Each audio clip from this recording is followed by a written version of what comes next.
18-year-old girl who wanted to marry a man from the scheduled caste community was killed by her father in Rajasthan's Dausa despite a High Court direction that wanted the couple to be provided police protection.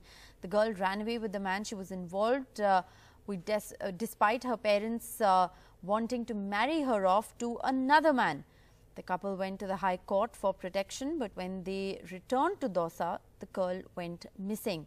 On Thursday, the father came to the Thana and confessed that he had killed his daughter. जो अपना father है ये थाने पे आता है और थाने पे आके बताता है कि मैंने मेरी बेटी को मार दिया है और इसके ऊपर फिर यहाँ से पुलिस वहाँ पे मौके पे पहुँचती है। ठीक है, एफएसएल टीम को बुलाया जाता है, हमने भी मौका देखा है और अभी आगे की कार्रवाई जारी है। मारने की वजह यह है कि ये जो लड़की है जिसकी डेथ हुई, इसकी 16 तारीख को शादी इसकी हो गई थी और जब ये वापस शादी के बाद जब ये वापस अपने घर आती है, अपने पीर आती है, तो वहाँ से ये जो इसका प्रेमी है उसके साथ ये भाग जाती है और उसके बाद में ये जो उसका जो प्रेमी है और ये दोनों हाई कोर्ट के अंदर भी पेश होते हैं। वहाँ से हाई कोर्ट इस लड़की को उस लड़के के साथ भेज देती है। ये जो इसके फादर वगैरह हैं ये भी सुनने हमारे कि ये मतलब लोग भी हाई कोर्ट के अंदर गए थे। गला घोट के मारा है। अभी प्राइमा फेसी जो निकल के आ रहा है क्योंकि गले के ऊपर मार्क्स हैं लिगेचर और अभी यही देखने में आया कि गला घोट के मारा गया है। Well, Harsha joins us with the very latest. Harsha, what more can you tell us? Absolutely shocking story that you're reporting on.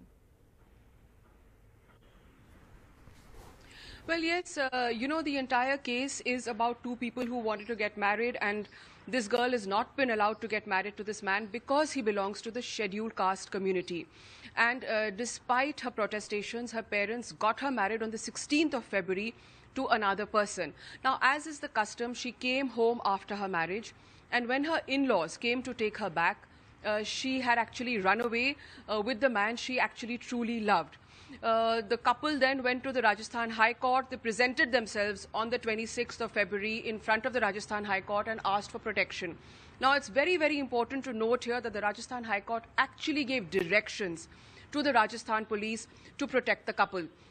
We are given to understand that the couple lived in Jaipur from the 26th till the 28th under the protection of the Jaipur police.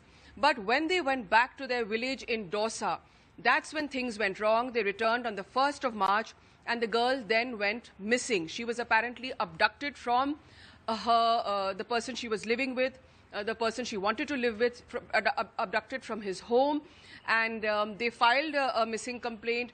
The police was searching for her, and then late on Thursday night or early on the 4th morning, her father turns up at the police station and confesses to killing her. Now, of course, the fact that even today, despite the girl and the boy being a major, the relationship was not accepted by community members. The fact that they had to go to the police, they had to go to the High Court, and then despite the fact that the High Court gave directions that they should be protected, how did the girl go missing? How did she get abducted is the larger question, and it's a very, very disturbing story because, if the police cannot protect people like this who have a right to choice, a freedom of choice, then really it's a sad comment that even today, the caste hierarchies still exist and the feudal roots are very, very strong in Rajasthan. So a disturbing story indeed, and I think questions that the police really will need to answer. Sources are telling us that actually what happened was that between Jaipur and Dausa, there was some kind of a miscommunication or the court directions did not reach in time. But there has been a lapse that the girl could get abducted from her home in Dausa despite the High Court's directions and then be killed.